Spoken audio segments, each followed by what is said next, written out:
화면도 보세요. 군대 가기 전에 개보건님 썰전부터 저녁 후 썰랑썰레까지 아주 재미있게 매일매일 듣고 있습니다. 귀로만 들으셔도 됩니다. 저도 이제 썰을 써볼까 하던 참에 PX병에 대한 썰은 좀 많이 없는 것 같아요. 그래서 한번 글 남겨봅니다. 참고로 개보건님 유튜브에 참고자료로 나오는 부대 사진이 나오는데 대부분 저희 부대라서 볼 때마다 반갑습니다. MSG는 안 들어있고요. 뭐 어떤 사진 말씀하시는 거지? 저는 처음에는 통신부대의 가설병이었어요. 하지만 저희 중대의 PX병 선임이 전역을 하면서 PX병 후임을 뽑아야 한다고 당시 1병 2호봉의 막내였던 제가 추천을 받았고, 당시 저와 같이 대구에 사셨던 주임원사님께서 저 대구 사투리를 몰라가지고 그냥 읽겠습니다. 대구에 사는 애 중에 일 못하는 애는 없다! 라고 적극적으로 지지를 하셔가지고 PX병이 되었습니다. 보통 PX병이라 생각하면은 패급이라고 생각하시는 분들 많으실 텐데요. 저희 부대는 좀 달랐어요. 먼저 대대장님에 대한 이야기를 먼저 해야 되겠네요.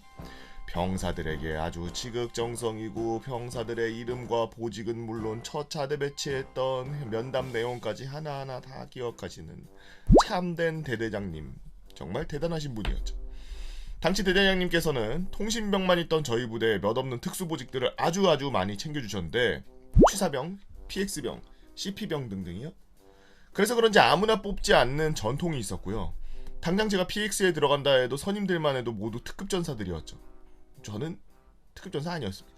처음에 PX병으로 들어갔을 때 곧 전역하는 선임이 많이 외로울 거야. 하지만 짬 좀 차면 너의 힘이 뭔지 알게 될 거야 라고 말을 하고 전역했습니다. 무슨 전설의 건물 뭐 하사하듯이 이렇게. 처음에는 그게 무슨 말인지 이해를 못했지만 점점 짬이 차고 제가 상병이 되고 PX병 최선임이 되었을 때 이 말을 이해할 수 있었죠. 최선임이라고 해봤자 2명이었습니다. 첫째로 저희 마트는 한 달에 한 4천만원 정도 나오는 마트였죠. 매출이? 이게 매달 재고조사를 하다보면 비는 물건들이 생길 수밖에 없는데 도난이나 계산 실수 등으로요. 정확히 수치는 기억이 안 나지만 국군복지단에서 한 달에 매출의 0.02% 정도는 결손지원금이라는 명목으로 결손 처리하는 비용이 나옵니다. 잠깐만, 4천만원이면 1%면 40만원. 뭐야? 잠깐만, 1%면 40만원 맞죠? 1%면 40만원인데 0.02%면은 40만원, 4만원, 4천원? 근데 2%니까 8천원? 띠용. 이걸로 결손을 처리하고 남은 비용은 회식비가 된다는 거였죠. 다르게 말하면은 결손을 줄이면 회식의 질이 올라간다는 거였습니다. 처음에 PX의 권력을 잡았을 때 결손이 약 5만원 정도 가까이 나왔는데, 작은 물건들이 계산대 앞에 옮기는 등 여러가지 작업을 하면서 달에 15,000원 정도로 결손을 줄이기 시작했습니다. 그렇게 남은 돈이 좀 많아지자 보통은 쌈밥, 국밥 등을 먹던 회식이 족발, 보쌈으로 바뀌는 기염을 토했고, 이에 PX 관리 간부였던 주임원사님께서 미친 신임을 받으며 필요한 것이 있으면 말해라! 라고 하셨죠. 병사 특성상 밖에 나갈 수가 없어서 잔돈을 받고 올 수가 없어가지고 주임원사님에게 잔돈 좀 받고 와. 예, 그렇게 주임원사님은 제 잔돈 바꿔주는 사람이었습니다. 둘째로 술창고라는 던전이 있죠. 면세주류이기 때문에 엄청 싼 가격으로 구매할 수 있어요. 기억상으로 소주 한 병에 500원, 맥주 한 캔에 600원이었어요. 그래서 1년에 살 수 있는 한도가 정해져 있습니다. 술을 좋아하는 간부들은 오히려 PX병에게 한 번만이야. 이번에 나 좀 땡겨서 해줘. 내년 거 땡겨서 하면 돼. 나 작년에 안 썼잖아. 싸워싸바 하는 일이. 이거 먹고 나 이거 2개 줘. 이상한 현상이 생기죠. 하지만 한도가 정해져 있어도 방법은 있었습니다. 군대에선 안 걸리면 장땡. 이제 술이 재고가 많이 남으면 주류 행사라는 명목으로 술을 한도에 상관없이 팔아제끼기 시작하는데, 이것이 공지가 올라오면 대대장, 주임원사, 각 중대 행보관 중대장 거의 모든 주요 간부들에게 공지를 돌렸고, 사실 안 해도 되는데 싸바싸바 하려고 갖다 줬죠. 술을 좋아하는 간부들은 항상 할당량 이상의 술을 원하기 때문에 두 손 들고 하다. 이게 판매를 할 때는 문제가 아닌데 판매를 하고 나서가 문제입니다. 판매를 하고 나면 술창고가 텅텅 비어서 다시 보급이 들어오는데, 이게 미친 한 번에 들어올 때 400박스가 들어오니까요. 야, 이게 다른 것도 아니고 물이 400박스면은, 그러니까 술 액체가 400박스면은 야 괜히 특급 전사가 아닌데? 어? 이거 전완근 터졌겠는데? 거의 무슨 호랑이 같았겠는데? 당시 PX병 2명이서는 옮기기 힘든 양이고 작업 인원 받는 것도 쉽지가 않았으니 거기다가 심지어 우리 중대는 인원도 없었거든요. 그래서 옆중대 행보관님을 찾아갔습니다. 옆중대 행보관님에게 말씀드릴 것 같으면 일단 아주 높은 상급부대 주임원사로 계셨었으며 저희 주임원사보다 짬이 높았죠. 대대 짬 순위 1순위였어요. 와, 근데 옆중대 행보관을 하고 계셔? 저녁이 얼마 남지 않은 시점에서 여기서 근무하고 싶다고 하셔가지고 내려오셨다고 들었습니다. 그리고 술을 너무나 아주 많이 좋아하셨죠. 그래서 찾아가서 쇼부를 쳤습니다. 행보관님, 술이 들어오면 항상 안내해드릴 테니 술을 내릴 인원만 좀 부탁드리겠습니다 라고 하니, 그럼! 술이 먼저 들어오면 나한테 제일 먼저 말해줄 거야 라는 조건으로 콜을 하셨죠. 이제 저녁이 얼마 안 남으신 원사 행보관님은 제 작업 인원을 가득가득 보충해 주셨고, 마지막으로 대대장님은 아까 말씀드렸다시피 병사들을 아주 아끼고 그 중에서 특수보직을 많이 아끼시죠. PX병을 하다 보면 민원이 많이 들어옵니다. 그 중에 마음의 편지로 PX병에 대한 민원이 많이 들어와서 대대장님께서 말씀해 주시죠. 하지만 대부분 PX에 물건이 없어요. PX병이 불친절한 것 같습니다. 같은 민원이었고 대대장님이 알아서 묵살하셨죠. 그렇게 대대장님은 제 민원 해결사가 되었습니다. 이런 식으로 대대 운용과장, 운용관, 대대 보급관 등조차 저의 편이 되어 제가 필요한 모든 물품, 모든 불만사항을 처리해 주셨고, 이제 필요한 게 있으면은 대대장님, 주임원사님께 다이렉트로 카톡을 보내주게 되었죠. 두 분도 필요하신 거 있으면은 맨날 개인 전화로 카톡에 전화를 하시더라고요. 이런 식으로 미친 생활을 이어가던 중 대대장님께서 오후 일과 끝나고 같이 식사하게 대대장실로 와 라는 말씀에 일과를 끝내자마자 대대장실로 갔고, 대대장님은 차를 타고 대대장님 관사로 가게 되었습니다. 그렇게 대대장님 관사를 처음 가보니 중대장님께서는 관사에서 고기를 굽고 있었고, 그 장면을 보고 제가 너무 놀라서 제가 고기를 굽는다고 하자, 네가 고기를 구우면 대대장님한테 내가 혼나 임마 라면서 본인이 구우시더라고. 그렇게 중대장님이 구워주시는 고기와 대대장님이 해주시는 부대찌개와 술을 조금 마시면서 또 이런 미친 친분을 쌓아가는 그런 저는 괴물이 되어갔습니다. 체감상 짬찬 하사에서 갓 중사 정도 된 느낌이었습니다. 그 뒤로 제 일과는 PX 일을 겸하면서 대대장님 실에서 커피 마시면서 노가리 까기, 대대장님이랑 산행 가기, 주임원사님이랑 산책 가기 등이 있었죠. 뭐 키우는 개인가요? 중대의 말판이라고 본인 위치를 자석으로 옮겨놓고 움직이는 시스템이 있었는데 PX에 옮겨놓고 생활관에서 자고 있으면 중대에서는 PX에 있나 보다 하고, PX에서는 아이고 잠깐 중대 올라갔나 보다 하고 생각하고 안 찾더라고요. 이게 짬이 없을 때는 열심히 해서 그런 것 같습니다. 여러분들 짬 없을 때 열심히 돌아다니세요. 다 돌아옵니다. 이건 맞죠. 그렇게 저는 전역을 하게 되었고, 중대 간부, 병사, 모든 대대 간부, 타 중대 병사들에게까지 축하를 받으며 위병소를 나갔고, 안녕히 계세요, 여러분.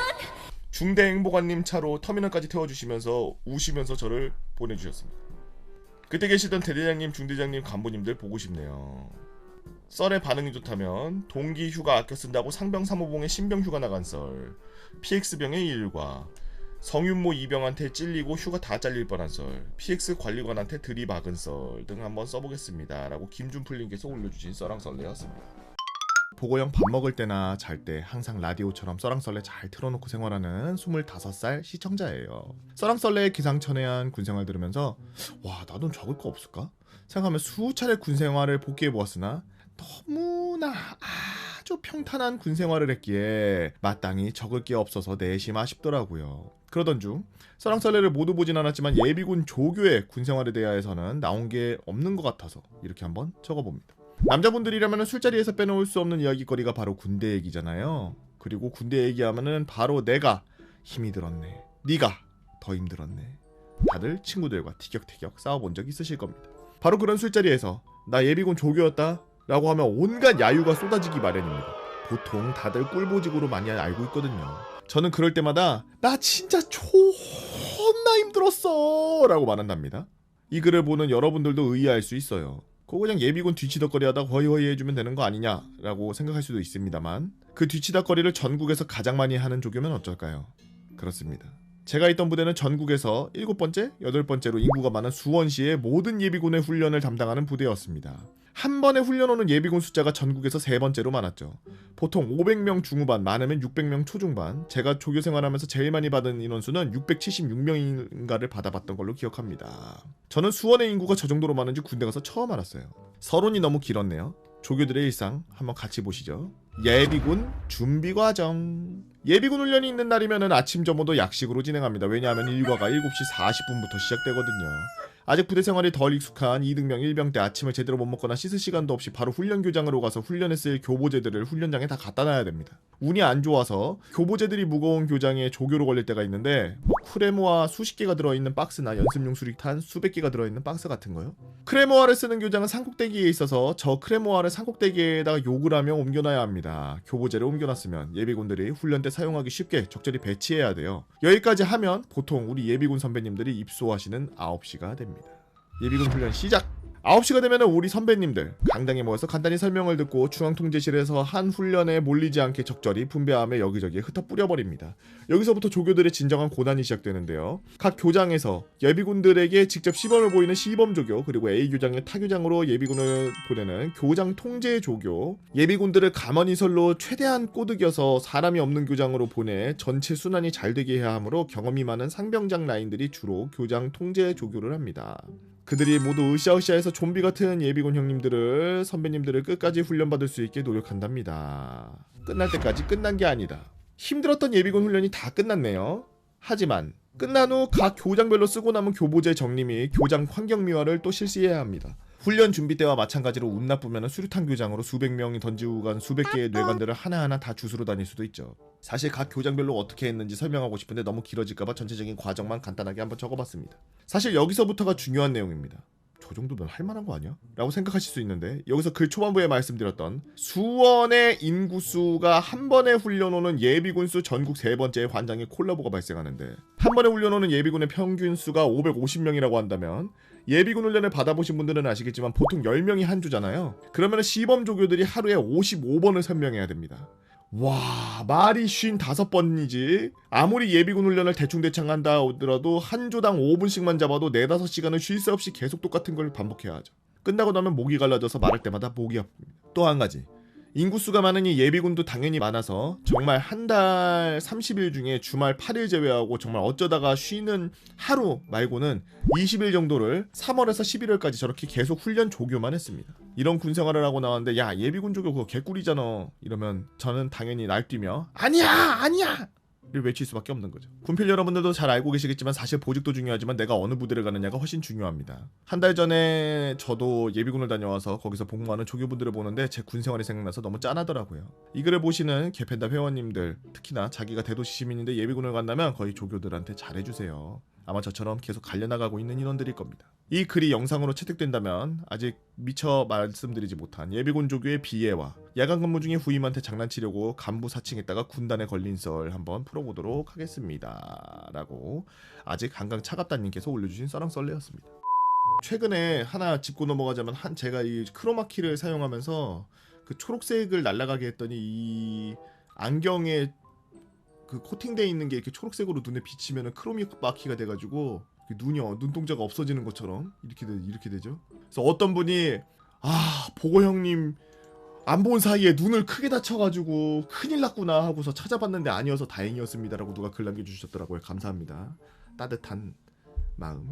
군대에 있으면은 많은 분들이 이제 내가 제일 힘들었다 다들 이렇게 얘기하죠. 솔직히 저보다 힘들었던 사람은 없습니다. 저는 수송병으로 가서 누구나 다 뭐라 그러냐면 야 너 운전병이잖아, 개꿀 빨았잖아, 다 그래요. 정말 숨 1초도 안 참고 바로 죽이고 싶어요. 왜 그런지 설명드리겠습니다. 우리 부대는 한 400-500명 정도 있어요. 인원수 너무 정확하게 말 안 드릴게요. 그 정도의 병사들이 있는 영외 부대였어요. 문제는 뭐냐 하면은 부대 크기 자체가 산속에 있고 산 비탈길에 만들어져 있고 층수가 5층으로 돼 있는 산이었고, 그리고 그 층마다 수천 평짜리 연병장이 있는데 그 연병장 하나하나마다 2돈 반 그리고 5톤이라고 하는 그 트럭들, 그게 100여 대씩 서 있었습니다. 그게 문제가 뭐냐, 여기서 병사들이 단 한 명도 안 빼고 진짜 특수 TO 빼고는 전부 운전병. 불침번 쓰는 애도 운전병이고, 동초 도는 애도 운전병이고, 탄약고 쓰는 애도 운전병이고, 저기 앞에 위병소 쓰는 애도 운전병이고, 대공초소 쓰는 애도 운전병이고, 그리고 개원도 운전병이고, 밥하는 애도 운전병이고, 정비병도 운전병이고, 다 운전병이. 심지어 간부도 운전병갑니다. 돌아버리는 거야. 훈련? 뭐 많은 분들이 이제 운전병이라 그러면은 다 뭐 야 옆에서 그거 뭐 저 컨보이 타고 다니는 거 아니야? 옆에서 엠뷸 타고 다니는 거 아니야? 저희도 엠뷸 타고 컨보이 타는 애들 죽이고 싶었어요. 똑같이 훈련 다 합니다. 평가 때문에. 사령부 평가 나온다고 통제관 보는 앞에서 다 똑같이 해야 된다 그래서 뭐 행군이면 행군, 뭐 ATT면 ATT, 뭐 대대 ATT면 대대 ATT, 중대 ATT면 중대 ATT. 거기다가 뭐 일반적으로 이제 산 속에서 근무하시는 분들은 아마 아시겠지만 산 위로 올라갔다 내려왔다 하는 거 지옥이죠. 그건 뭐 저희들도 당연히 그랬고요. 뭐 DMZ에 계신 분들, 그 최전방에 계신 분들 보면은 막 계단 막 수백 개씩 오르고 그러시는데, 우리는 수백 개까지는 아니었지만 우리도 계속 계단을 오르는 그런 구간이 어마어마하게 많았다. 산이 이렇게 울퉁불퉁하게 돼 있는데 그 분지 안에 있는 그 분지를 깎아서 만든 그런 부대였거든. 근무 강도 그리고 업무 강도도 개빡세요. 왜 업무 강도가 개빡세냐? 보통 소총병들 뭐 하죠? 부대 정비하잖아요. 우리는 부대 정비 플러스 자기가 정과 부로 돼 있는 차 2대씩 있는데 그 2대를 무조건 정비해야 돼요. 거기다가 전장비라고 하는 검열이 1년에 한 번에서 2번 정도 그렇게 뭐 문제 터지면 한 번 더 나오거나 막 이럴 때가 있는데, 전장비 저도 군 생활하면서 3번 해봤는데 전장비 터지면은 지옥입니다. 그냥 모든 장비를 다 꺼내서 다 굴러갈 수 있는 상황으로 다 만들어놔야 돼요. 근데 사실 군대 갔다 와보신 분들은 아시겠지만 총도 안 쏴지는 것들이 있고, 구루마도 바퀴 하나가 찐빠란 것들이 있는데, 그 수백 대의 장비들이 있는 그 자동차들이 있는 데에서 자동차가 잘 굴러가겠습니까? 지옥이죠. 거기다가 더 추가로 그지 같았던 거 말씀드릴게요. 한 2등병 때까지는 꿀 빨았어요. 이제 다른 부대에 지원을 나가는데 부대 내에 있는 그 차량 정비나 부대 정비하는 거 제외하고는 작전이라는 걸 나가는데, 이벤트가 있는데 그거 나가면은 최소 차가 한 50대가 이렇게 뱀처럼 이렇게 줄지어서 나가요. 최소. 진짜 작은 작전이라고 하면은 뭐 진짜 많이 나갈 때는 제대 편성해서 나눠가지고 수백 대가 나가는 경우도 있고. 보통 어디 가냐면 훈련하는 부대들 지원 나가요. 여러분들 훈련하고 있을 때 훈련 물자를 실어서 옮겨야 되는데, 부대를 이동시키는 그런 훈련을 해야 되는데, 부대 이동할 때 얼마나 많은 물자가 나오겠어요. 이삿짐 같이 나올 거 아니야. 그 이삿짐을 옮겨주는 역할을 하는 거예요, 우리가. 보통 운전병들은 운전만 하기 때문에 뭐 그런 거 물건 실지 말라 그래요. 그래서 앉아있고 우리는 그런다고. 보통 문제가 어디서 발생됐냐면은, 그러다가 한 번은 군단이었나 뭐였나 나왔다가 운전병들 우리가 저것도 안 돼 있고 위장도 안 돼 있고 그냥 뭐 A급 전투복 입고 나와가지고 운전석에 앉아서 책 보고 있고 밥 먹고 있고 이러니까, 그 얘네는 뭐 하는 애들이야 이러고 물어본 거야. 차가 수백 대가 와 있는데 얘네 뭐 하는 애들이야 이런 거야. 훈련 도와주러 온 수송부대 인원들입니다. 그럼 수송부대 인원들은 이거 지금 전시라고 생각하고 훈련하는 게 아니야? 라는 얘기가 나온 거야. 대대장이 존나 까였어. 그 다음부터 대대장이 작전 나갈 때마다 다른 그 부대에 훈련하는 것과 동일하게 훈련하는 것처럼 한다 해서 우리는 자동차를 가려야 돼요. 그래서 차량에다가 차량 위장망이라는 게 있는데, 우산대처럼 생긴 거 이런 거를 이렇게 꽂아가지고 이렇게 올리고 막 세워서 차를 가리는 게 있어요. 한 대당 그거를 6개씩 꽂아야 돼. 팩 받고. 존나 커. 넓이가 가로 한 7m, 8m, 세로 한 11m, 12m 막 이렇게 되는 그런 어마어마하게 큰 망이야. 존나 무거워. 혼자 못해. 근데 그게 차 한 대 나갈 때마다 수십 대씩 갖고 나가야 되고, 그 두 번째로 완전 위장하고 나가야 돼. 그리고 군장까지는 아니어도 소총 휴대하고 다녀야 되고, 단독 군장 갖고 나가야 되고, 하이바 쓰고 다녀야 돼요.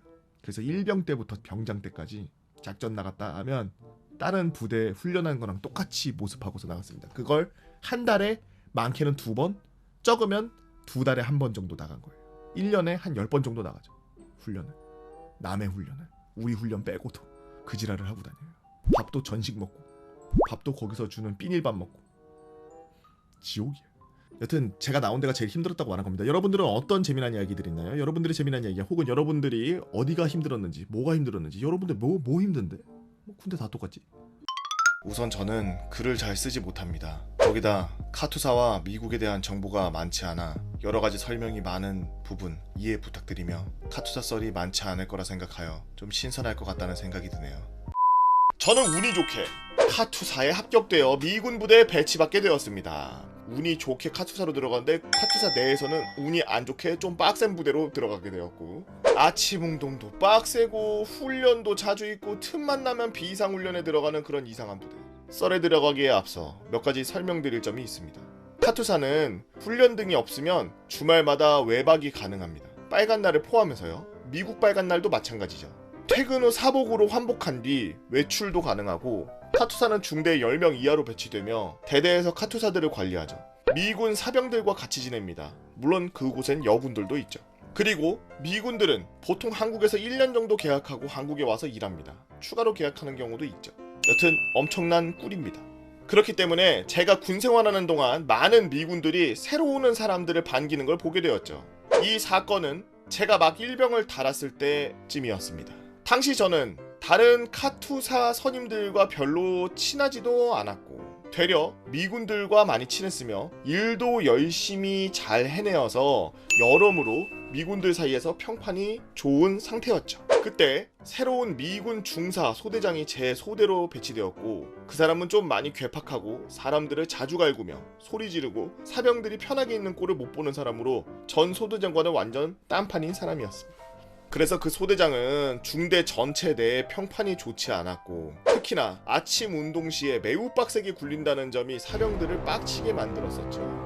새로운 소대장이 온 지 얼마 안 되어 일 잘하기로 평판이 난 저를 눈여겨보기 시작했습니다. 진짜 이놈이 일을 제대로 하나? 같은 심정으로 저한테 일을 몰빵시키고 야근을 엄청 시키기 시작했습니다. 그렇게 몇 달을 보내니 그 소대장이 저를 약간 인정을 해줬는지 약간 풀어주더라고요. 하지만 저는 그 소대장이 진짜 싫었습니다. 틈만 나면 절 부르고 일 시키고 주말에 나가지 말라 그러고 한국군에게 말까지 해서 못 나가게 해서 일 추가로 더 시키고, 저는 그 소대장에게 빡칠 대로 개빡쳐 있는 상태였죠. 그러고 보니 어느새 상병이 되었습니다. 그 소대장도 한국에 온 지 1년, 계약이 끝나 다른 나라 부대로 옮기게 되었고, 다른 사병들도 그 소대장이 나가게 되자 완전 축제 분위기가 되었죠. 하지만 사건이 터진 게 그 소대장이 나간 뒤 일주일 후, 평범하게 중대에서 일을 하고 있는데 갑자기 무섭게 생긴 덩치 큰 미군 헌병 2명과 미군 대령 1명이 저희 중대에 찾아와서 저를 만나고 싶다고 하는 겁니다. 헐, 뭔 일이야? 갑자기 오더니 You cigarette? Come with talk 라고 하는 겁니다. 자네 담배 피나? 그럼 나가서 얘기 좀 하자 라고 했다는 거죠. 저는 진짜 속으로 발발발발발발 떨면서 아니 내가 뭐 잘못했나? 오만 가지 생각이 들면서 담배에 막 불을 달달달달달달 떨면서 붙이고 있으니 대령분이 저에게 담배 연기를 한숨 내쉬듯이 뿜으면서 얘기를 꺼내기 시작했습니다. 땡땡 중사 리멤버? 자네 그 땡땡 중사 기억하나? 얼마 전에 디스에서 다른 곳으로 전출이 영어로 뭐야? Go away 한 소대장 말이야. 그 얼마 전에 여기서 전출 나간 소대장 말일세.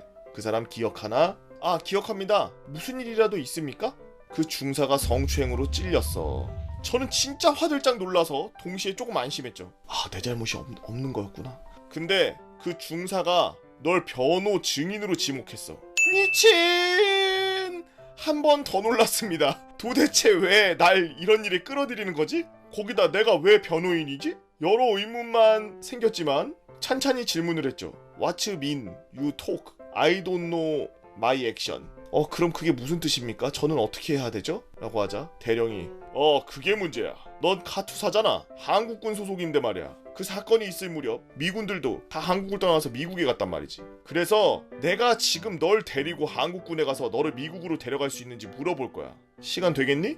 정말 충격의 연속의 연속이었습니다. 갑자기 헌병이 나타났고, 갑자기 그 헌병이 그 중사에 대해서 물어봤고, 거기서 충격이었는데 그 중사가 성추행으로 찔렸고, 그래서 더 충격이었는데 그 중사가 자기를 변호인으로 신청했고, 거기서 더 충격받았는데 그 변호를 하기 위해서 미국에 가야 되고, 이제는 갑자기 저를 미국으로 데려간다고 하니까요. 그 중사가 있을 시절에 미군 사병들은 대부분 계약이 끝나 미국으로 돌아간 상태인데, 아마 미국으로 돌아간 뒤 성추행 사건으로 찌른 것처럼 보였습니다. 추가로 설명드리자면 카투사는 특이한 구조로 대대당 카투사 그룹이 묶어 그를 관리하는 한국군 중사가 있고, 그리고 그 바로 위로 여단 전체 카투사를 관리하는 투스타분이 전부죠. 그래서 저는 그 미군 대령과 함께 차를 타고 한국군 중사를 만났고 그에 이어 한국군 투스타와 만나러 가게 되었습니다. 한국군 중사님은 너무나 당황해 보이셨고 영어가 짧으셔서 그냥 오케이 해버리셨고 투스타분은 이것도 좋은 경우이겠지 하고 그냥 저를 미국으로 내보내버리셨던 겁니다. 비용은 전부 미군이 주는 걸로 하고 저는 훈련도 빠질 수 있어서 속으로 개꿀을 외치고 있었죠. 그렇게 저는 갑자기 짐을 싸고 3박 5일 미국 여행을 가게 되었고 진짜 어안이 벙벙했습니다. 아무것도 한 게 없는데 갑자기 미군 재판에 끌려가게 된 거죠. 정신이 없이 시간이 지나고 저는 재판장 증인 보호실에 도착해 들어가자 오랜만에 보이는 미군 친구들이 반겨주었습니다. 야, 너 한국에서 여기까지 온 거야? 야, 진짜 대단하다 진짜. 너까지 데려왔네. 와 하면서 농담하며 증인 보호실에서 대기하다가 긴장이 좀 풀렸죠. 증인 보호실의 변호 측과 검사 측 따로 나누어져 있어 제가 있던 곳은 그 중사의 변호가 고른 변호 증인들이었지만 대부분 사병들은 그 중사가 X가 되던 말던 1도 신경 안 쓰는 분위기였습니다. 그리고 시간이 지나 제가 재판에 서게 되었죠. 재판소에 들어가자 진짜 분위기가 너무 살벌해서 몸이 조금씩 떨리기 시작했습니다. 거기엔 피해자로 생각되는 친한 여군들이 몇 명 있었죠. 친했었는데 변호인 측 서서 이쪽에 서가지고 변호를 하려고 하니 몸초리가 아주 매서워 보였습니다.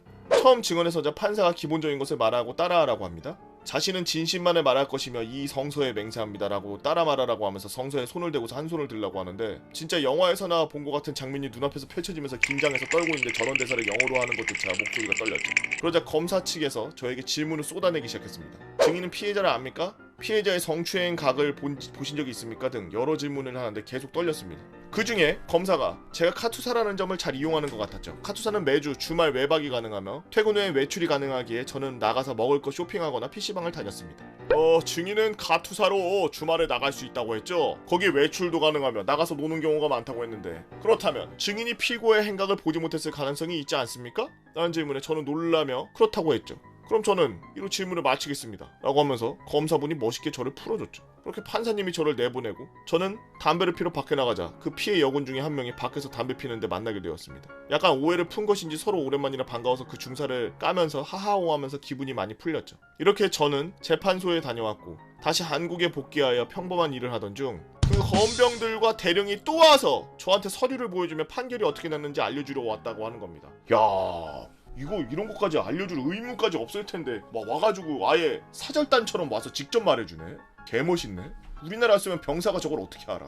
변호하고서 왔는데 몰라 그냥 어떻게 됐대 그냥 막 이러고서 막 아니면 간부들끼리만 쉬쉬하고 넘어가고 막 이러지. 안 알려줄 텐데 저걸 와가지고 헌병이랑 같이 와서 알려주네. 개멋있네. 결과 그 중사는 훈련 시 혹은 퇴근 이후 여군들에게 굉장히 집착하는 모습을 보였으며 특히 훈련 시 배치를 일부러 자기가 좋아하는 배치로 짠 뒤 여러 성추행을 했다는 내용으로 유죄를 받았고 그 중사는 벌금과 불명예 전역을 당했다고 합니다. 이렇게 진짜 뜬금없이 갑자기 미군 재판소에 다녀오게 된 썰 이를 마칩니다. 긴 글 읽어주셔서 감사합니다. 크론34님께서 올려주신 카투사 들어갔다가 미군 재판 간썰 왜 이렇게 힘드냐? 뇌가 덜 쥐었나? 미군 카투사 갔다가 미군 재판 간설 썰! 카투사 갔다가 미군 재판 간썰 잘 읽었습니다. 굉장히 특이한 케이스네. 그래도 살면서 한번 그렇게 본의 아니게 외국 한번 갔다 온 거 뭐 나쁘지 않다고 생각해요. 그리고 나쁜 짓을 했으면은 벌 받아야지. 땡땡 중사. 그러니까 누가 주말에 나가지도 못하게 그렇게 하래? 안 그랬으면 변호 잘해줬겠지. 멍청한 놈. 이래서 항상 군대는 상벌이 딱 똑부러져야 되는 거예요. 상을 주려는 기준과 벌을 주려는 기준이 똑바로 딱 정립이 돼 있는 상태에서 그걸 기점으로 해야지. 거기서 조금만 변형시키고 조금만 누굴 봐주고 조금 더 누구 더 주고 뭐 이랬다간 골로 가는 거예요. 아시겠죠? 전적으로 제가 군대에 있을 때 내용을 1의 각색도 없이 한 내용임을 말씀드립니다. 완전 진짜래요. 저는 소위 꿀빨러라고 유명한 카투사를 전역했습니다. 아닌데 카투사 겁나 빡센다 그러는데 미군 애들이랑 훈련 같이 받고 미군 애들 기준으로 훈련 받는다고 들었는데 아시는 분은 아시겠지만 카투사는 주말 외박도 가능하고 간단하게 꿀을 섭취할 수 있는 매우 달달한 군인이죠. 그러나 어딜 가든지 패급 중에서도 상하 패급이 있고 하급 패급이 있듯이 카투사 내부에도 로얄 젤리 같은 달달한 꿀통이 있는 반면 장수 말벌도 무서워서 도망갈 정도의 저급 부하장 마냥 빡센 꿀통도 있습니다. 그 부화장 꿀통이 제가 군 생활을 하고 앞선 부제에서 언급한 총기 오발 사건을 터뜨린 미군 보병대대, 그것도 미 육군 중에서 3대 500은 그냥 너도 나도 하고 나도 한다는 미군 소총병 대대입니다. 카투사에 당첨되고 그러고 난 뒤에 주변의 부러움과 시샘을 받게 된 저는 무슨 정신 나간 생각이었는지는 모르겠지만 그래도 이왕 가는 거 군대 한번 빡세게 가야지 라는 생각을 했고 자원에서 미군 소총병 대대로 지원했습니다. 와...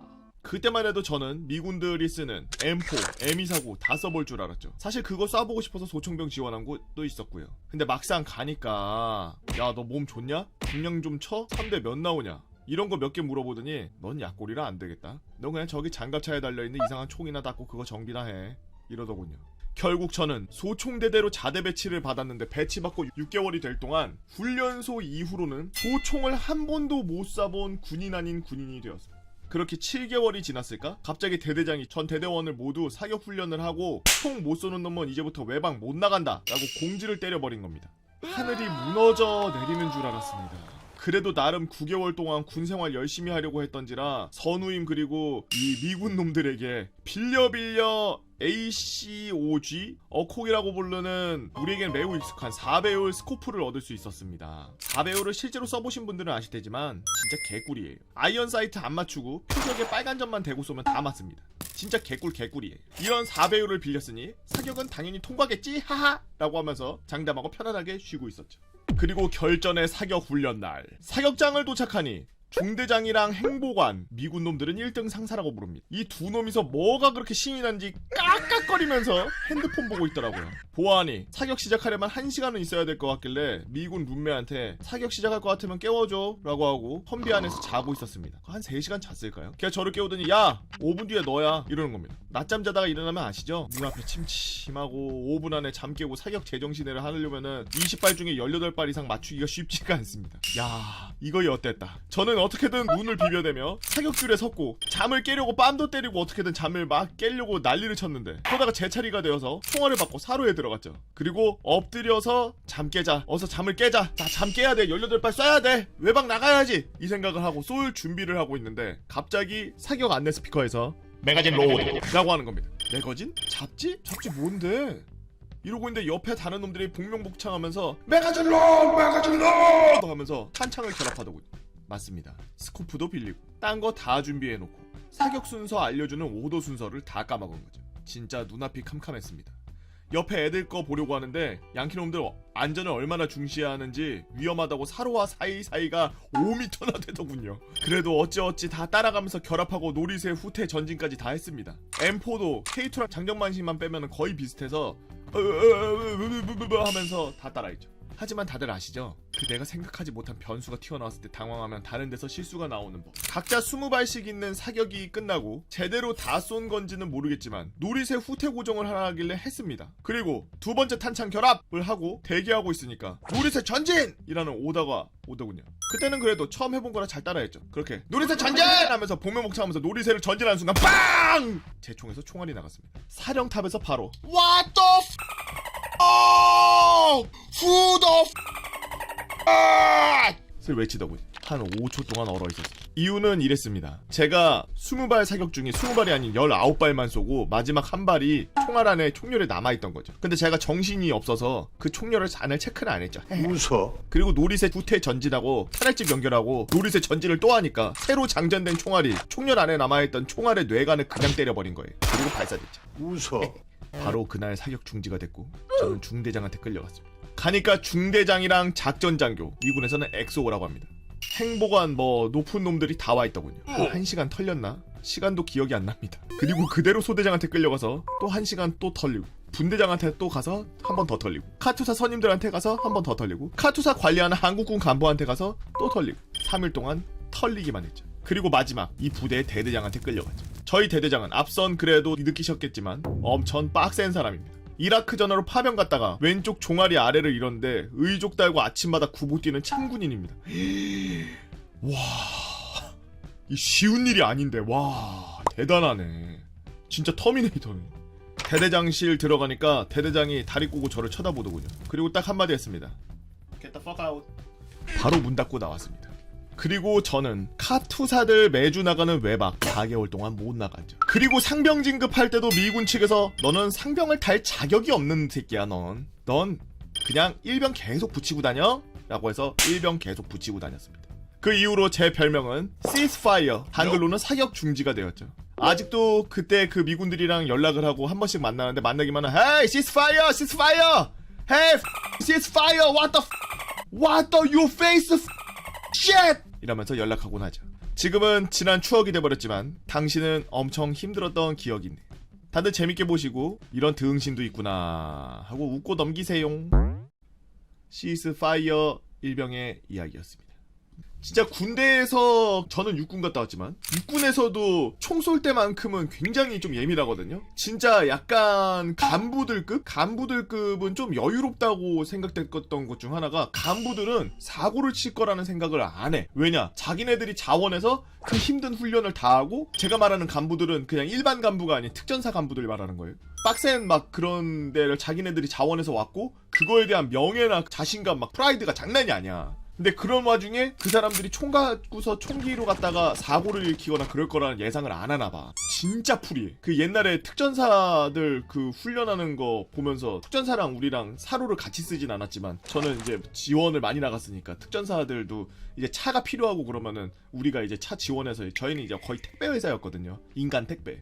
인간이나 아니면은 화약, 뭐 화학약품 아니면은 뭐 총기류, 뭐 총, 대포 뭐 이런 것들을 싣고 다녔거든. 택배야. 인간 택배면서 군용품 택배 회사인데 필요하면은 부르면은 몇십 대씩 나가서 지원해주고 그러거든. 그러다 보니까 가면은 특전사 애들, 특공대 애들 이런 애들 지원을 진짜 많이 나갔어요. 병사 생활하면서. 특전사 애들은 총 쏠 때 되게 여유롭더라고. 자기들끼리 막 탄 세고 있고 탄창 같은 거 그런 거 막 주고받고 막 이러는 게 우리는 막 우상탄 부다 이런 그거 탁탁탁탁 맞춰야 되고 그거 안 맞추면은 그 자리에서 바로 행보관이 탄창으로 갔다가 타이바 바로 주먹 날라고 발 뒤꿈치로 갔다가 조인트 맞고 이랬거든. 개같이 맞았어요 진짜. 이빨 보였다. 올라가서 이렇게라도 했다. 만약에 구강 구조가 이상해서 앞니빨이 이렇게 튀어나왔다. 앞니빨 바로 맞아 진짜. 개머리판으로 앞니빨 맞아. 사격장에서 웃어? 사격장에서 웃어 개이씨.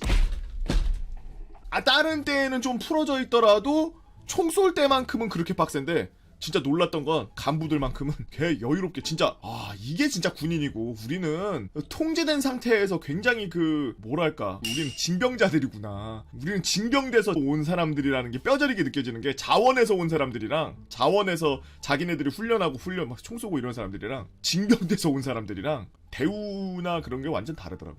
그냥 풀어놔 특전사들이. 자기네들끼리 가가호호 막 모여가지고 막 웃고 떠들고 그러진 않는데 그냥 모여가지고 막 그 자기네들끼리 그냥 총 막 그 하고서도 우리는 막 총 탄창 막 들어가서 막 거기서 막 결합하고서 막 쏘고 이러는데 그 전에 막 자기네들끼리 막 거기다 탄 집어넣고 뭐 얘기하고 막 이러면서 서로 막 탄 던지고 막 이러고 멋있더라고. 그런 거 좀 멋있더라고. 그리고 사람 잡으러 진짜로 실제 작전에 투입됐을 때 탄창에 거기에 실탄이 들어있는지는 모르겠지만 아마 위에 공포탄 몇 개 들어있고 밑에 실탄 들어있었겠지? 그건 모르겠지만 진짜 탄창까지 다 하고서 뒤에 이렇게 개머리판 접고서 그러고서 들고 다니는데 개멋있다. 특전사로 갈 거야 그래. 여러분도 군대 만약에 나 멋있는 데 갔다 오고 싶다 그러면은 그런 특수부대 한번 지원해보세요. 18년도부터 보고형 생방송을 미친듯이 보다가 취업 준비하느라 유튜버만 보고 있는 특수 출신 유튜브 시청자입니다. 저는 14년도에 해병대에 입대해서 15년도에 전역했습니다. 저 같은 경우는 고향이 제주도라서 주변에 삼촌들이 전부 해병대 출신이고 할아버지 아버지께서도 해병대 나오셔서 그래서 그런지 어려서부터 군인은 명찰이 빨간색인 줄 알고 자랐죠. 자연스럽게 저도 해병대에 지원했고요. 어찌저찌 해서 입대하고 훈련받고 시간 잘 보내다가 다행히 안 다치고 큰 사고 없이 전역을 했습니다. 사건은 전역한 후에 대학교에서 복학하고 일어났습니다. 저희과 동기 중에 해병대를 갔다 온 사람은 저 혼자였죠. 제가 아는 선후배들 전부 따져봐도 잘 모르는 사람 한 명 있더라고요. 그래서 다 같이 그냥 술 한잔하러 가면 대다수 차지하고 있는 육군 출신 친구들, 선배들의 이야기를 듣고 이런 게 다르고 저런 게 다른가 보다 하면서 맞장구 쳐주면서 그냥 얘기나 듣고 있었죠. 그런 흔한 날 중 그날도 자연스럽게 모일 사람들 모여서 PC방 가거나 저녁 먹고 술 먹는 분위기가 만들어졌죠. 7시쯤 들어갔던 것 같은데 이미 술집 안은 바글바글 하더라고요. 한 테이블도 빈 곳이 없어서 나가려고 하는데 저기 안쪽에 저희과 선배 형 누나들이 술을 마시고 있기에 인사나 하러 갔습니다. 군대 가기 전에 같이 학교 다니던 선배들인데 졸업하고서 오랜만에 모이느라 학교로 온 거였죠. 안녕하세요. 저 이번에 전역하고 복학했습니다. 오랜만이에요 선배님들. 땡땡이 잘 갔다 왔냐? 고생 좀 했겠네. 화기애애하게 받아줬던 걸로 기억합니다. 그 중에 한 명이 저에게 시비를 털기 전까진 말이죠. 야! 너 개병대 갔다 왔다며? 이 새끼. 너 허세 쩌는 개 병신돼서 나온 거 아니야? 그 형은 솔직히 저랑 친하지도 않았고 친해질 기회도 별로 없었어서 얼굴만 알고 종종 담배나 피면서 인사나 하는 사이였는데 술 들어가니까 자기 딴에 농담이라고 그렇게 말하는 것 같았죠. 기분 더러웠지만 굳이 뭐 싸울 일도 아니고 해서 친구들 데리고 나갔습니다. 그렇게 친구들이랑 술 한 잔 두 잔 하다가 볼일 보러 화장실로 갔죠. 시원하게 볼일 보고 있는데 아까 만났던 형들 중에 친했던 형이 말 걸어옵니다. 야, 너네 술 계속 마시냐? 네, 그럴 것 같아요. 야, 우리 이제 자리 옮길 건데 여자애들도 같이 나간다는데 형들이랑 2차 갈래? 애들한테 한번 물어볼게요. 물어본다고 하긴 했지만 물어보나 마나 형들이 술값 내준다고 하는 말에 다들 혹해가지고 쫄래쫄래 다 따라 나갔죠. 술 사준다는데 아까 그 한마디 들었다고 혼자 꿍이에서 안 갈 수도 없는 노릇이고 하니 저도 그냥 잊고 따라갔습니다. 그런데 그 술자리가 아주 더럽게 흘러가기 시작했죠. 제 동기놈들도 다들 군필, 그 형들도 다 군필이었기 때문에 당연하게도 이야기는 군대 이야기로 흘러갔습니다. 7명인가 8명인가 있었는데 전부 육군이고 저 혼자 해병대였죠. 늘 하던 대로 그냥 주로 이야기 듣기나 하고 물어보거나 대답하는 식의 술자리가 이어지기 시작했습니다. 그러다가 문득 야, 근데 넌 왜 아무 말도 안 하냐? 다 육군이라서 허세 부리기 민망한가? 시작은 일단 비아냥이었습니다. 아까 말 더럽게 했던 형이 저한테 이런 식으로 툭툭 찔러대더라고요. 맞다. 뭉쳐야 강한 해병인갑네. 뭐 해병대는 뭐 자부심이 뭐 개쩐다더니 어쩌니 어쩌고 저쩌고 저쩌고 저쩌고. 심지어 옆에 있던 다른 형이 말리는데도 계속 그러고 있었던 게 기억이 나네요. 그냥 적당히 대꾸하는 듯 안 하는 듯 대충 받아줬던 것 같습니다. 그러다가 야 너도 빤스만 입고 막 존나 달리기 하냐? 너도 막 빤스만 입고 달리기 잘해? 이런 말 듣고도 가만히 있으면 병신이라는 생각이 들었습니다. 아시는 분들은 아시겠지만 빤스런이라는 건 해병대 11년도에 있던 총기 난사 사고를 놓고 조롱하는 말입니다. 형은 사람이 죽은 사건을 조롱하고 싶으세요? 제가 육군 사건 사고 가지고 와서 늘어나도 돼요? 이런 식으로 말했던 것 같네요. 물론 이것보다는 덜 공손했을 겁니다. 그래도 욕은 안 했던 걸로 기억합니다. 제가 받아치니 좋다고 언성 높이더라고요. 이 새끼가 드디어 본성을 드러냈다더니 해병대 갔다 오니 뭐 배는 게 없냐느니. 다른 사람들은 자리에 같이 있었지만 다들 저마다 자기 이야기하느라 그 형이 저한테 시비 터는 걸 잘 몰랐던 터라 갑자기 급발진하는 그 형을 보고 다들 벙쪘죠. 야, 왜 그래? 형 왜 그러세요? 아니 저 새끼가 지금 해병대 무신불이잖아. 제가 다른 대사들은 다 기억이 안 나도 이 대사만큼은 제대로 기억합니다. 저보고 부심을 부린다고 발광을 하더라고요. 저는 다른 사람이 묻는 것만 대답하고 썰 같은 건 풀지도 않았거든요. 저랑 그 형의 대화를 제대로 듣고 있지 않던 다른 사람들은 제가 부심을 부려서 그 형이 진짜 빡친 줄 알더라고요. 간단하게 자초지종을 설명했습니다. 그러는 와중에도 저한테 개병이라니 뭐니 빤스가 어쩌고 저쩌고 계속 늘어놓더라고요. 자초지종 설명하다 보니까 그때야 저도 아휴 이거 술 처먹고 이게 뭔 일 하는 건가. 현타 와서 형들한테 그냥 분위기 깨서 미안하다고 사과하고 가보겠다 그러고서 나왔습니다. 다른 형들이 가기 전에 담배나 같이 피자면서 나왔죠. 야 땡땡아, 쟤 취해서 그런가 봐. 너가 미안해 할 일은 아니니까 형들한테 사과하지 말고 기분 나빴을 것 같은데 잘 참았어. 이런 식으로 위로 아닌 위로나 받았죠. 저는 그때까지 이런 일은 인터넷에나 있는 일인 줄 알았습니다. 실제로 저렇게 대놓고 비아냥거리는 사람이 흔하지도 않았고요. 근데 그걸 실제로 겪어보니 애초부터 군대 얘기는 잘 안 했지만 그 후로는 군대 갔다 왔냐고 하면 갔다 왔어요. 어디로요? 그냥 저기 동네로요. 이런 식으로 어느 군대 나왔다고 안 하고 군 복무했던 동네 이름으로 말하는 게 습관이 됐고 그냥 군대 이야기는 거의 듣고만 있습니다. 써놓고 보니 별일은 없네요. 저는 제 친구들 중에 해병대 갔다 온 친구들이 많아요. 대학교 안 가고 19살 때 신청해서 20살 되자마자 바로 군대 간 친구들이 많은데 그 중에 해병대가 몇 있어. 3-4명 돼.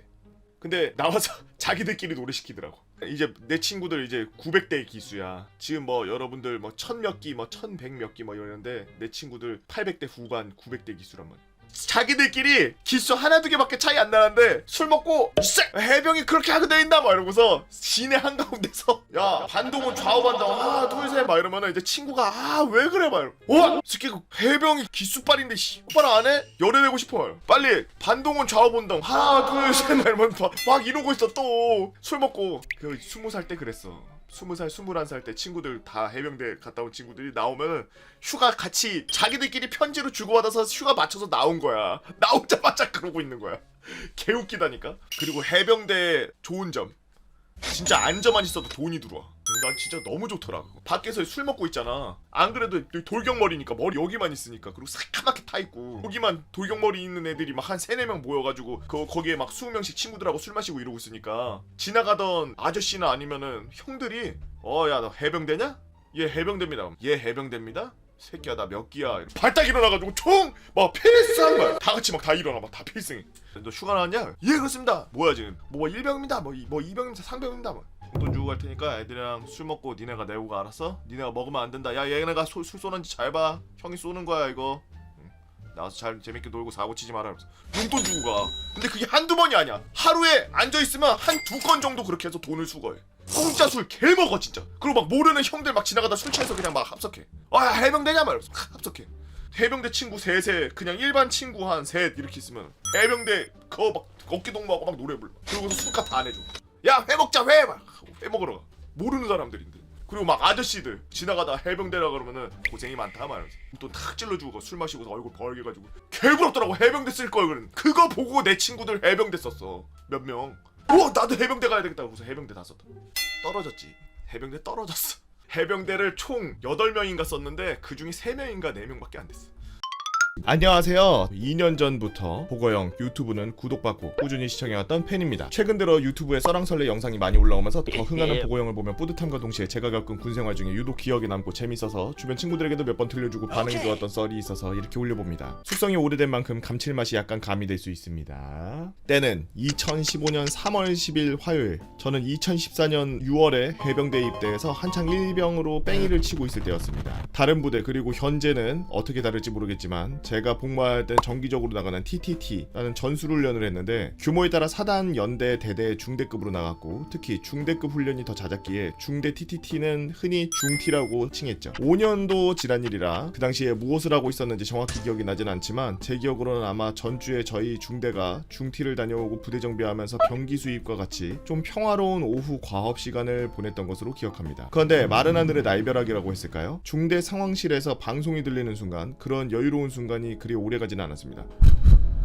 1중대 생활관 떠나 15분 전 1중대 생활관 떠나 15분 전 복장은 대민지원 복장의 공격 배낭에 수통 야사빈이 참고할 것.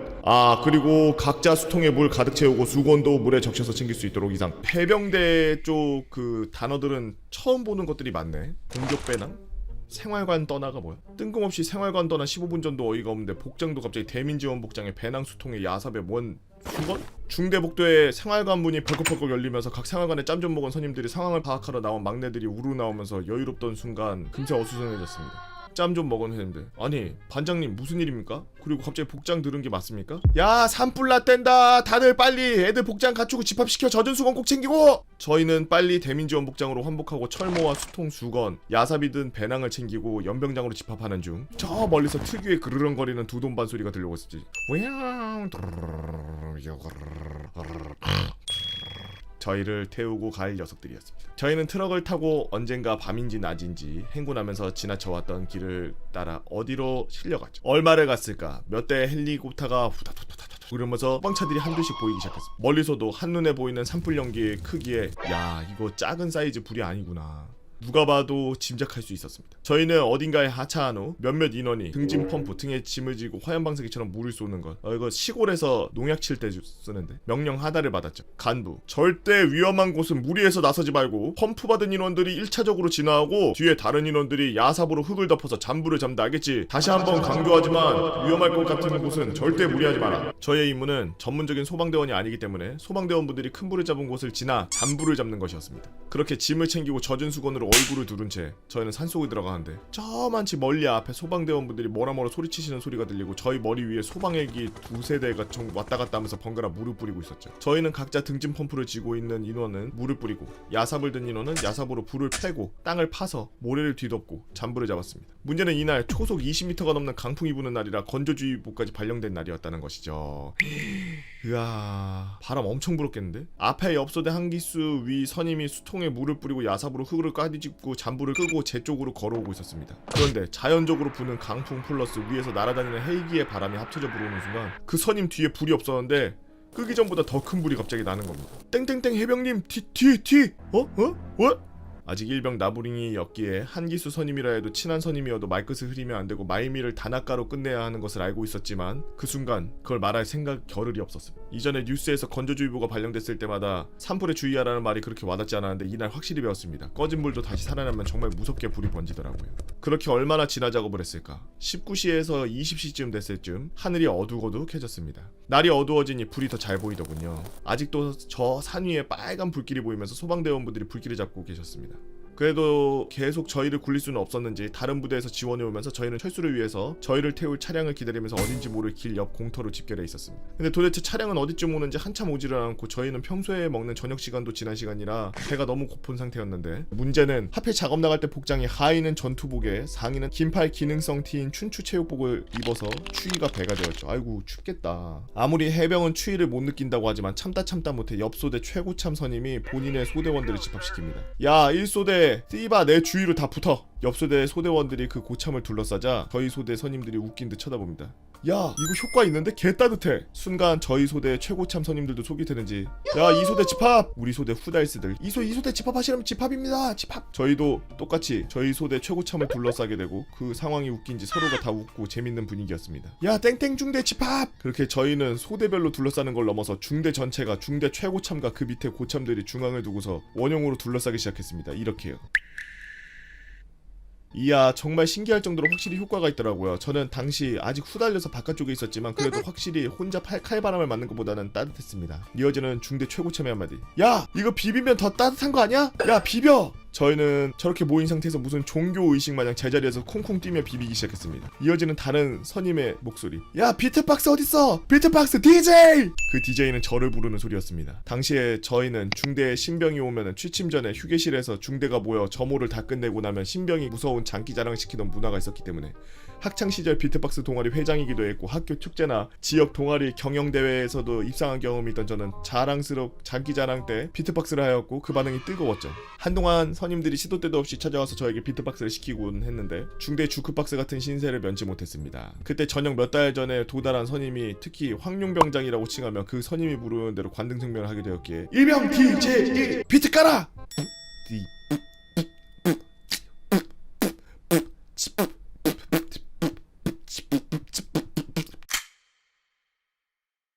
분위기는 핫해져서 클럽 마냥 다같이 부비부비 방방 뛰었습니다. 그게 고추밭 해변 클럽이었다는 게 좀 징그럽긴 했지만요. 그렇게 저희는 차량이 드럽게 안 올 때까지 추위를 버티며 복귀하였고 산불 지나도 신기한 경험이었지만 그렇게 약 80명 정도 되는 중대원들이 다같이 모여서 뭔가 모를 전우회 비슷한 걸 느꼈습니다. 산불은 중티 나간 옆중대 중대장이 신호탄을 쐈다가 불낸 것이었죠. 옆중대 중대장 안 그래도 얼빵한 걸 알았는데 참 지금도 국가를 위해 희생하고 계신 후배 해병님들 국군장면 여러분들 감사합니다. 화이팅. 군대가 정말 빡세고 좀 힘들고 그런 일만 매일 있는 건 사실 아니에요. 그런 일들이 이벤트적으로 간혹가다 있는 거고 군대에서 저런 경우들이 많아요. 근근 전후에 느끼고 이럴 때가 이제 훈련할 때 물론 선임들 중에 예민해가지고 맨날 난리치고 이상한 그런 사람들도 분명 있어요. 훈련 같은 거 나갔을 때 같이 힘들잖아. 같이 목마르고 같이 막 땀 흘리고 계속 힘들고 이러단 말이야. 그때 옆에서 선임이나 누가 이렇게 와가지고 자기 막 먹을 거 이렇게 꺼내면서 같이 막 하나 이렇게 나눠주면서 자기 먹을 것도 모자른데도 불구하고 바로 옆에 있는 전우랑 이렇게 나눠 먹고 자기 막 마시다가 옆에 있는 사람은 그냥 일반 물 마시고 있고 그러면 자기 거 포카리 스웨트 먹고 있다가 이거 먹으면 금방 흡수되니까 막 이러면서 주고 막 그러면 그렇게 막 먹을 거 나눠 먹고 같이 붙어서 이렇게 뭔가 생활을 하고 그 남자들끼리 막 이렇게 땀을 막 서로 이렇게 막 공유하면서 막 땀내 나는 막 그런 거 막 하고 막 체육 대회 같은 거 막 하면서 같이 막 의리가 막 생기고 막 그런 것들이 사회나 학교 생활이나 다른 데서는 경험해 보지 못하는 그런 경우들이 있어요. 아, 이 사람들이랑 전쟁에 나가면은 이런 식으로 되겠구나라는 그런 게 딱 그려질 때가 있어. 이게 전우라는 거구나. 이 사람들이랑 전쟁 나가면은 내 뒤를 맡길 수 있겠구나. 이런 사람들이 있어. 맨날 난리치고 이상한 그런 사람들도 분명 있어요. 그걸 어디서도 못 느껴. 사회에서도 못 느끼고 뭐 학교에서도 못 느끼고 진짜 뭐 취미활동 동아리 뭐 동호회 이런 데서도 절대 못 느끼고 군대에서만 느낄 수 있는 내 생명을 지켜주겠다고 믿고서 뒤를 맡기고 앞을 맡기고 뭐 다른 걸 뭐 이렇게 같이 얘기를 하고 이렇게 할 수 있는 사람이 군대에서밖에 없어서 그 감정을 군대에서만 느낄 수 있어요.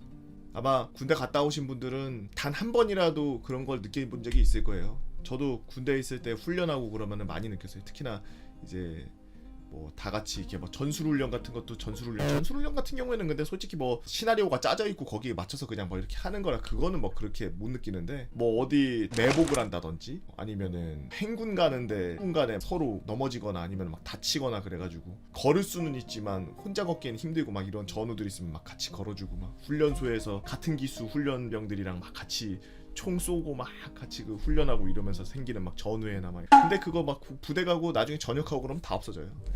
뭐 남아있을 것 같지? 없어요. 트위치 시청자 여러분, 유튜브로 보시는 여러분 안녕하세요. 모두들 재밌는 군생활 이야기 알려주셔서 감사합니다. 저는 군생활보다 더 재밌고 비밀스러운 해병대 동원훈련 예비군에 대한 글을 쓰려고 합니다. 써랑썰레 게시판이 하나도 없는 거 보니 꼭 당첨되어서 이 글이 사는 사람들에게 알려졌으면 좋겠어요. MSG는 일체 없지만 기억에 오류는 있을 수 있습니다. 전 11년도에 해병대 입대한 사람으로서 예비군 썰을 풀려고 합니다. 예비군 4년차에 다시는 밟고 싶지 않았던 포항 땅을 다시 밟게 되었죠. 포항행 버스에 죄다 해병대만 몰려있는 걸 보니 아 진짜 예비군 가게 됐구나 생각하게 됐습니다. 그렇게 멀고 먼 광주에서 포항에 도착해서 해병들이 길 안내를 해주고 있었습니다. 선배 해병님들 여기서 몇 번 버스 타면 됩니다 라고요. 예비군은 전투복을 대충 입는 게 국룰이라고 고무링도 안하고 상의는 걸쳐 입습니다. 버스에서 어떤 할아버지가 한번 쳐다보시더니 똑바로 안 입냐는 눈치를 주며 슬금슬금 전투복 상의 잠그고 고무링을 하니 흡족해하는 모습을 보면서 아 여기는 해병의 도시구나 라는 생각이 들게 되었죠. 어디서 내리는지 몰라 그냥 있는데 어이 해병들 훈련 받으려면 여기서 내려 라면서 푸근한 목소리를 내주시는 기사님 덕분에 예비군 훈련장을 찾아서 내릴 수 있게 되었습니다. 아 해병대는 예비군 훈련 받으려면 포항까지 가요? 본격적인 이야기는 지금부터 시작입니다. 해병대 예비군은 군생활과 똑같습니다. 구조가 똑같다고 예비군이? 1년차 2등병, 2년차 1병, 3년차 상병, 4년차 병장 같은 4년차라도 기수 따집니다. 예비군 명찰에 이름과 생활반이 적혀있는데 그걸 뒤집어서 자기 연차와 기수를 적죠. 간부들이 이거 보고 뭐라 하지 않습니다. 아 한가지 장기자랑은 하지 말라고 말하는데 그건 이따가 나오는 내용입니다. 1, 2년 차들은 생활반에서 대기할 때 4년 차인 최고사님이 누우란 말을 하지 않으면 누울 수 없고 가장 후다의 기수가 문 옆에 있어 무슨 일이 있으면 가장 빨리 알아보고 와야 됩니다. 3년차 상병 같은 역할을 합니다. 처리하는 일이 있으면 3년차가 다 처리합니다. 방송에서 각 생활반 한 명 호출을 하면 3년차들이 돌아가면서 갔다 옵니다. 4년차는 생활반의 TV 리모컨을 지배하는 권력이 생기죠. 저희 생활반에서는 4년차는 절반 이상이 학생 예비군으로 빠져서 시스템을 잘 몰라가지고 엄청 재밌게 생활했지만 옆 생활반은 1년차, 2년차들은 누워있지도 못했습니다. 1년차, 2년차는 슬리퍼를 신고 갔다가 슬리퍼 돌리고 올라가는 모습을 보며 기겁을 했죠. 미제 철조망은 녹슬어도 해병대 기수발은 녹슬지 않는다는 걸 실감했습니다. 4년차가 다른 생활관 들어갈 때 필승 몇 기입니다 하면 혼또라고 하는 혼또? 혼또는 일본말로 진짜 이거 아니야? 혼또? 하면 최고 선임이 저보다 후달리면 기수 격례를 하고 혼또가 저보다 선임이면 불또가 나와 기수 격례를 하며 용무를 봅니다. 이게 뭐지? 혼또와 둘도? 뭐 그런가 봐요. 식사 후에 각 생활반별로 나누어서 설거지를 하죠.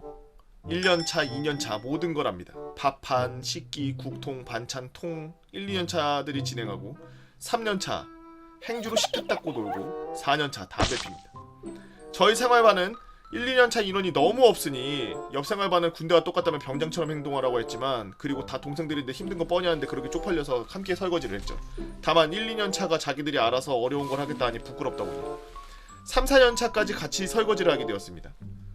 다른 생활반과 같이 하는 도중 저희 생활반 막내가 밥판을 닦는 걸 보고서 저희 생활반 4년차가 옆에서 손 씻는 1년차 예비군 보고 몇 기세요? 라고 물어보니 필승 몇 기입니다 라고 하니 저희 반 막내가 선임이네요. 저희 4년차들은 몇 기가 밥판 닦고 손 씻고 있다는 장난을 치니 손 씻는 예비군은 자기가 밥판을 닦겠다고 하더라고요. 이건 정말 제1대를 한 느낌이었습니다. 해병대의 역사는 밤에 이루어진다고 하던가요? 예비군의 밤은 장기자랑을 하는 날입니다. 1, 2년차들이 장기자랑을 준비하고 3년차들이 검사를 받습니다. 물론 1, 2등을 하면 상금이 주어지죠. 하지만 이 상금보다 안 웃기면 분위기 쌓여지면서 더 힘들어지게 됩니다. 저희 생활관은 1년차는 1명, 2년차 없고 3년차가 다수 있었기 때문에 생활반 혼또로서 예비군 혼또에게 물어봤죠.